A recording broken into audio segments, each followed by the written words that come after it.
Salut les gars, bienvenue dans un nouvel épisode de Just Rolled In. Cette Škoda Rapide 2013 est arrivée avec un client qui se plaignait d'éclaboussures d'eau en tournant. Le technicien a vérifié et découvert qu'un trou de drainage bouché causait le problème du client.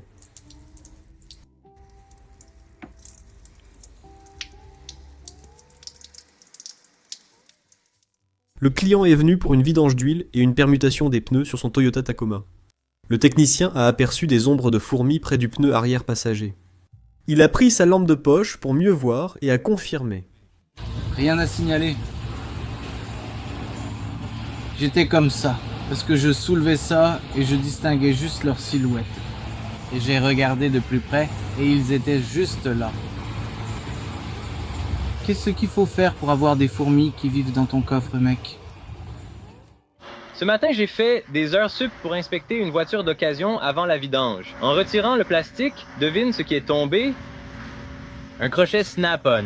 C'est déjà un bon avertissement, ça. Ce véhicule est arrivé avec une électrovanne d'air défectueuse.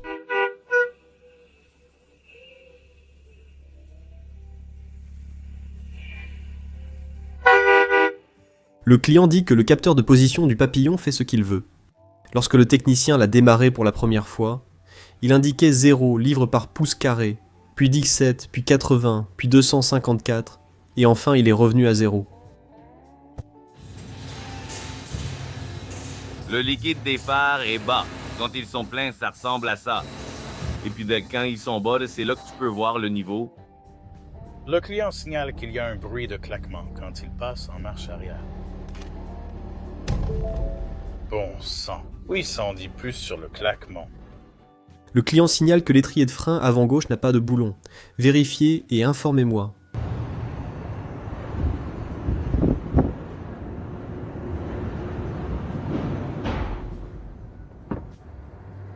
Quoi? Où est-ce le reste? Ce véhicule est arrivé avec une fuite électrique étrange. Le traceur de climatisation a fui du connecteur via le fil sur ce Hyundai Santa Fe 2015.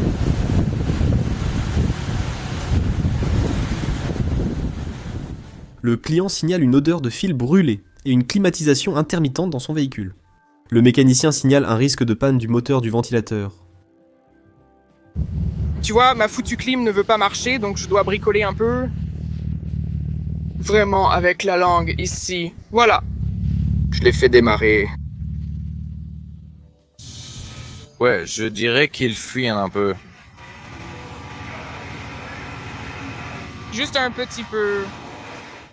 Le client est venu à l'atelier pour changer un pneu. La roue de secours était à plat et déjantée. Lors du démontage, le technicien a vu que le moyeu du disque de frein était cassé et l'étrier usé, car la roue de secours avait été montée à l'envers. En conséquence, eh bien, ce n'est pas dans le meilleur état. Génial. Affûte ton calibre sur la plateforme. Ouais, ce n'est pas sûr. Bon travail. Ouais, on s'arrête pour une virée dans la poussière, et c'est parti, les chenilles viennent avec nous. On dirait qu'il veut se faire percuter. Le client a fait remorquer le véhicule et voulait le remettre en marche, pensant que cela coûterait quelques centaines de dollars. L'atelier n'était pas vraiment d'accord.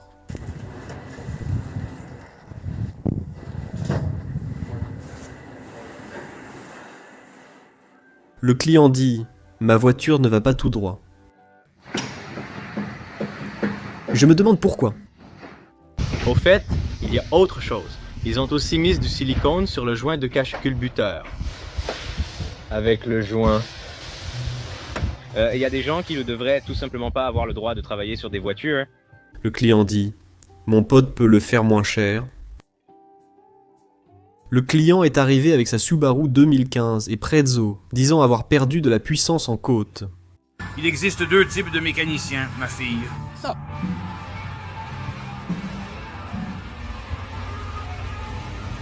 Concentre-toi. Là, tu as le solde, moins 81,53. Ensuite, tu as. Merci d'avoir regardé. Cette belle installation ici. Sympa, non? Ensuite, tu as le rebond. Voici tes deux extrêmes en mécanique automobile. Ce vieux York était venu avec un compresseur de clim cassé. La bielle a lâché! Il a dû développer une fuite d'huile jusqu'à ce qu'il n'en reste plus dans le carter, et il a fini par se désintégrer rapidement. Aviez-vous besoin d'une motivation pour vérifier le filtre à air de votre armoire? Ah, tenez. Allez le vérifier, s'il vous plaît. Oui. La voiture est arrivée, et le technicien a vu que le collier du câble de batterie était à peine serré. Cela peut arriver quand un ami de quelqu'un répare leur voiture avec ce qu'il trouve qui traîne dans le garage. Oui. Je crois que j'ai découvert pourquoi ça faisait un drôle de bruit.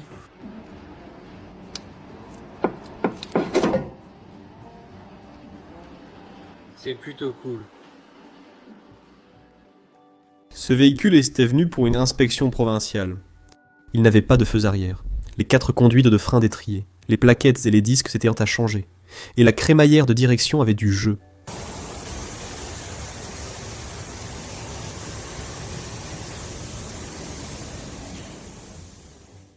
Pas de feux arrière.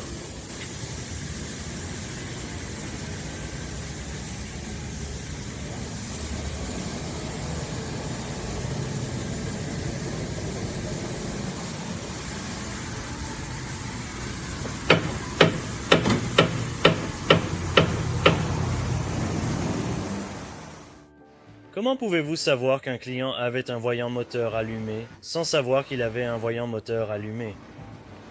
Voyons voir ici. Oh, je parie qu'ils avaient un T0420. Quoi fait? Tu penses? Ce quad s'est soudainement arrêté pour un petit mécanicien de moteur. Heureusement, il n'est tombé en panne qu'à environ 20 mètres de l'atelier. Il a commencé à faire ce bruit en essayant de le redémarrer.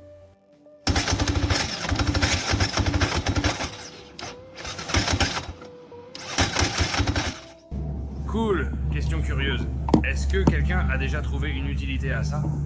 Ce truc n'a jamais été compatible avec aucun véhicule que j'ai testé. Je voulais juste savoir par curiosité, je ne l'ai jamais utilisé, ça n'a jamais servi. Ce 1,5 EcoBoost est arrivé avec cette note pour le prochain gars. Sachant les problèmes avec cette marque, tu sais que ce ne sera sans doute pas la dernière fois. Tu sais, j'ai vu des pommeaux de levier de vitesse sympas en aftermarket, différents accessoires, mais regarde ça. Je crois qu'ils ont pris ça sur le robinet d'eau de leur grand-mère et l'ont mis comme pommeau de levier de vitesse. Je ne sais pas. Tout est incrusté de bijoux, même le pommeau de levier de vitesse est tape à l'œil. Tu en penses quoi? Ton avis?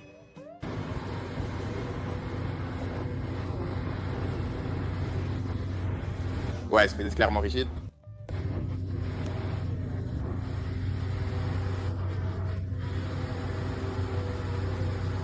Il doit sûrement crever de faim.